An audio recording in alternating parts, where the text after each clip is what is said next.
벌크업한 SK이노베이션, 내실 얼마나 좋아지나. 오늘은 저와 함께 여기에 대해서 생각해 보시죠. SK이노베이션 하면 다른 배터리주들과는 다르게 배터리 셀 플러스 정유주라는 이 두 개의 서로 다른 업황이 결합되어 있는 기업이라고 보실 수가 있는데요. LG 에너지 솔루션과 삼성 SDI와 함께 배터리 셀 3인방이면서 SOL과 GS와 함께 정유주 3인방으로도 묶을 수 있는 SK이노베이션.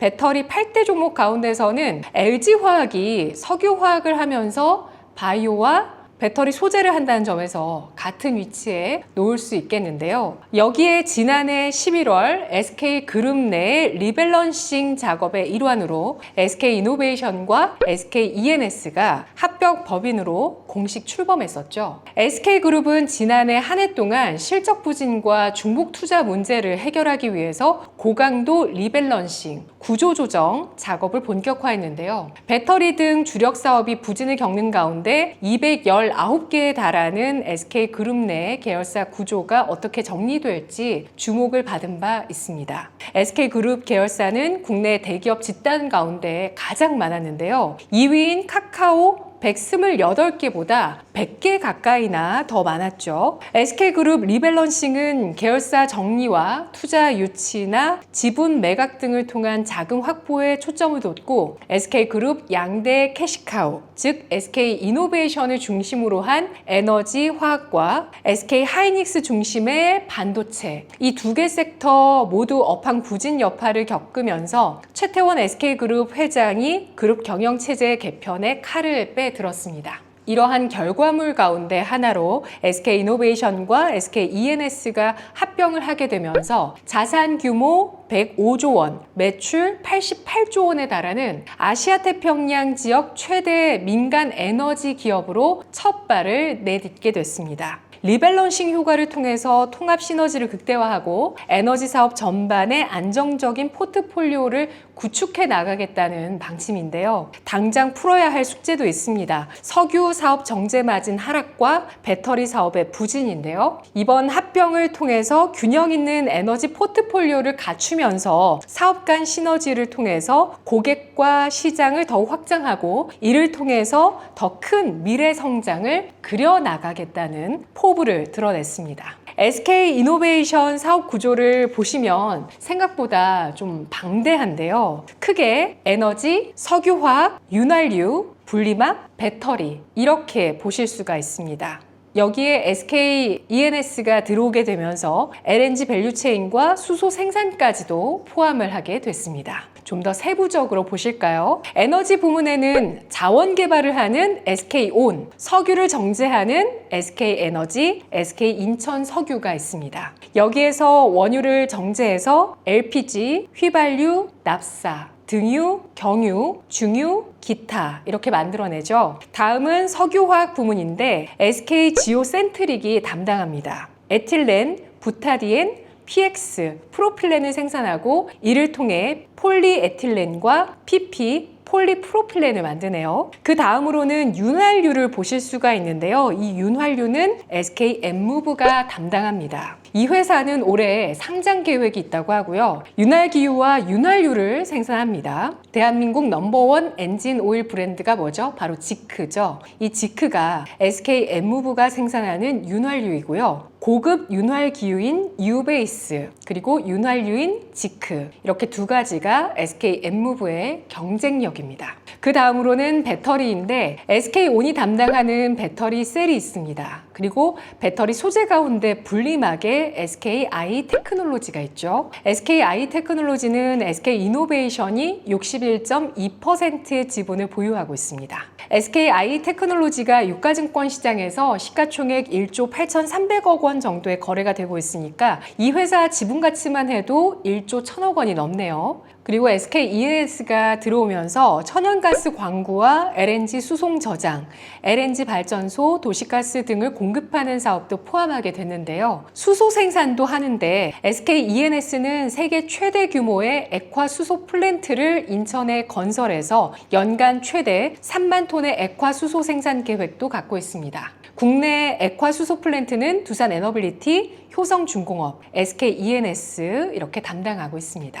SK그룹 하면 인수합병이죠. 2012년 하이닉스를 인수했고 그 밖에도 많은 기업들을 인수합병하고 신규 투자해서 기업의 볼륨을 크게 키워왔습니다. SK그룹은 반도체와 AI 그리고 정유화학, 배터리 사업 이렇게 크게 두 축으로 그룹사 구조를 구성하고 있는데요. 유독 대기업 중에서도 많은 계열사를 거느리고 있는 SK그룹은 M&A를 통해 성장을 해왔고 가파르게 세를 불려왔다는 걸 알 수 있습니다. 그렇게 해서 인수했던 SK E&S를 SK 이노베이션에 붙였습니다. SK 이노베이션은 부진한 조직 정리와 중복 사업의 통폐합, 안정적인 재무와 손익구조 구축을 통해서 배터리 자회사 SK온 살리기에 나서게 될 것으로 보이고 있는데요. SK 이노베이션은 SK온의 재무구조 개선을 위해서 알짜 자회사인 SK 트레이딩 인터내셔널과 SK 엔텀을 합병하기로 결정했습니다. SK온과 SK 트레이딩 인터내셔널 합병은 지난해 11월 마무리됐고 SK 엔텀은 올해 2월 1일자로 흡수 합병이 될 예정인데요. SK온 쪽으로 흡수되는 SK 트레이딩 인터내셔널은 SK 에너지와 SK 인천석유의 석유 제품 수출과 원유 수입을 담당하는 회사이고요. 지난해 매출 약 48조 9,630억 원, 영업이익 5,746억 원을 냈습니다. SK 엔텀은 SK 에너지의 유류 탱크 터미널 사업이 분사된 기업으로 이익률이 우수하다는 평가를 받고 있습니다. 이렇게 지난해 연말을 기점으로 SK 이노베이션은 벌크업과 내실 다지기에 본격적으로 나선 양상입니다. 그룹사 전체 분위기 역시도 공격적이고 방만했던 투자에서 벗어나서 현재의 양대축을 최대한 잘 살려 집중하겠다는 방침이죠. SK 이노베이션이 SK 그룹사 내 리밸런싱의 첫 단추를 채웠고 자산 100조 원 이상의 초대형 에너지 전문 기업의 탄생을 알렸습니다. 그리고 SKI 테크놀로지에 이어서 SK 엔무브를 상장시키게 되는데요. SK 엔무브는 2013년, 2015년, 2018년 IPO를 추진했다가 희망 기업 가치를 4조 원에서 5조 원대로 책정을 해서 고평가 논란 속에 상장을 철회했었고요. 이번에 네 번째 재도전에 나서게 됐습니다. 실적은 안정적으로 잘 나오는데요. 영업이익 1조 원씩은 찍히는 기업이죠. 올해 IPO를 하면서 기업 가치 5조 원 이상을 인정받길 원하고 있는 것으로 알려지고 있습니다. SK 엔무브는 2021년 국내 사모펀드 운용사인 IMM 프라이빗 에쿼티의 지분 40%를 1조 1천억 원에 매각했었는데요. 이후 모회사인 SK 이노베이션이 IMM 프라이빗 에쿼티로부터 SK 엔무브 지분 10%를 1,427억 5,100만 원에 다시 사와서 SK 이노베이션은 SK 엔무브 지분 70%를 확보한 기업입니다. 과연 윤활유 기업 SK 엔무브 상장을 통해서 지분 가치가 부각될 수 있을지도 주목되는데요. SK 이노베이션은 또 배터리 자회사 SK온의 상장 시기를 내년 2026년을 목표로 하고 있기도 합니다. 사실 이렇게 되면 배터리 셀을 보고 SK 이노베이션에 투자한 투자자들은 SK온이 따로 상장되게 되면 내가 본 투자 가치라고 볼 수 있는 이 안고 배터리라는 가치가 쏙 빠진 찐빵이 되는 셈이기 때문에 기존 주주들이 반길 수 없는 재료이긴 한데요. 2026년 내년쯤 SK온을 정상화시켜서 좋은 가치를 받으면서 상장 작업으로 갈지 여부도 앞으로 체크해 보셔야 되겠습니다. 그에 따른 주가 흐름도 어떻게 이어질지 잘 지켜보셔야 되겠는데요. 일단 전체적인 SK 이노베이션의 실적은 커집니다. SK 이노베이션이 E&S를 합병했기 때문이죠. 2024년 매출액은 73조 896억 원, 영업이익은 2,130억 원, 단기 순손실 1조 4,510억 원 전망 나오고 있는데요. 유안타증권은 2025년 올해 영업이익이 1조 7천억 원, 그리고 2026년 내년에 영업이익 2조 741억 원 예상했습니다. SK이노베이션 영업이익률은 그동안 1%에서 5% 수준으로 기록을 해와서 마진은 높지 않은 기업인데요. 삼성증권은 올해 영업이익 1조 2,930억 원, 유진투자증권은 2조 7,100억 원, 메리츠증권이 2조 2,724억 원, 내년 영업이익 2026년에 4조 4,500억 원 넘게 나올 것으로 전망을 했습니다. 증권가에서는 SK E&S 합병에 따른 사업 다각화는 긍정적이지만 배터리 사업의 적자가 올해도 지속될 수 있다는 점과 고객사의 전기차 판매 부진, 정책 리스크 등으로 인한 전기차 출시 일정 조정 가능성은 부담이라고 꼽았습니다. 유진투자증권은 최악은 지나가는 중이라면서 올해 실적 개선이 정유, 윤활유 등 기존 사업에서 나타나고 SK온은 포드 F150 생산 중단 악재가 있지만 2분기부터는 유럽을 중심으로 수요가 늘고 가동률이 올라가서 실적이 개선될 것이라고 기대했습니다.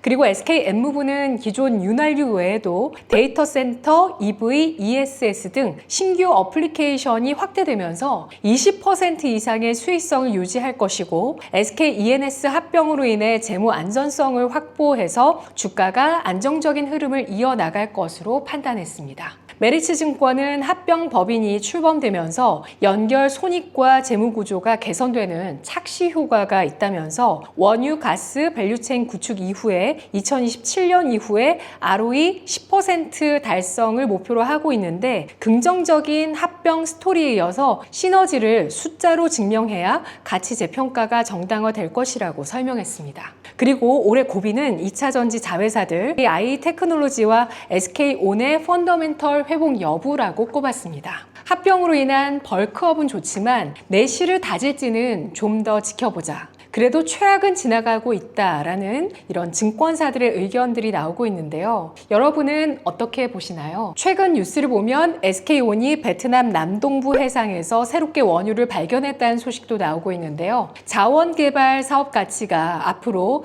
힘을 키워줄지도 계속 지켜봐야 되겠습니다. 다만 SK온이 언제쯤 정상화돼서 성장세를 보여줄지, 를 추진할지 여부도 변수로 체크해 봐야겠죠. 국내 3사 배터리 사용량 추이를 기준으로 보면 배터리 셀로서 국내 3위권과 비슷한 2위권을 차지하고 있는 SK온, 그리고 EV용 배터리 캐파를 보시면 지난해 88GWh에서 올해는 111GWh, 2026년 200GWh로 현대차 증권에서 전망을 하고 있습니다. SK온의 주요 고객처로는 현대차, 포드, 벤츠, 폭스바겐 순으로 꼽을 수 있습니다. SK이노베이션은 사업 경쟁력 강화를 위해서 지난해 7월 통합시너지 추진단을 출범시키기도 했는데요. 통합시너지 추진단은 현재 SK울산 콤플렉스 내에 자가발전 설비를 갖추고 LNG를 직도입하는 방안을 검토하고 있고요. 또 SK그룹사에서 신에너지 개발을 추진하던 인력을 흡수해서 에너지 솔루션 사업단도 꾸렸다고 합니다. 이는 SK그룹 내에 산재해 있던 소형 모듈 원자료, 연료전지, 에너지 저장장치 ESS 등 에너지 솔루션 관련 사업 발굴과 개발, 실행을 맡을 예정입니다. 한편 최근 글로벌 신용평가사 S&P는 SK이노베이션의 신용 등급 전망을 BB 플러스 스테이블에서 BBB 마이너스 네거티브로 상향 조정했습니다.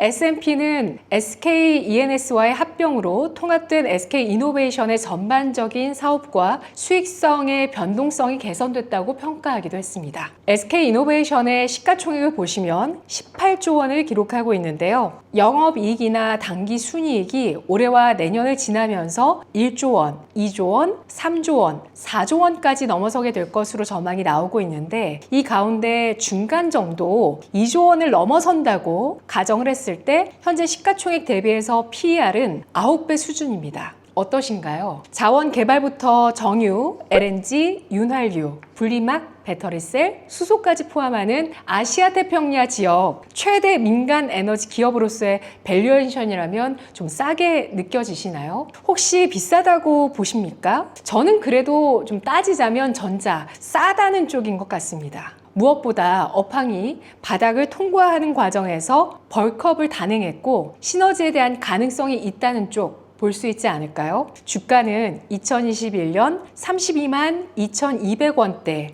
고점을 기록하고 나서 현재는 주가 3분의 1 토막이 나 있는 12만 원 선입니다. 과연 앞으로 아태 최대 민간 에너지 기업으로서 위상을 떨쳐줄 시기가 올 수 있을지 이노베이션의 주가의 상승 여력도 챙겨보시기 바랍니다. 벌크업한 SK 이노베이션, 내실 얼마나 좋아지나. 지금까지 저는 권미란이었습니다.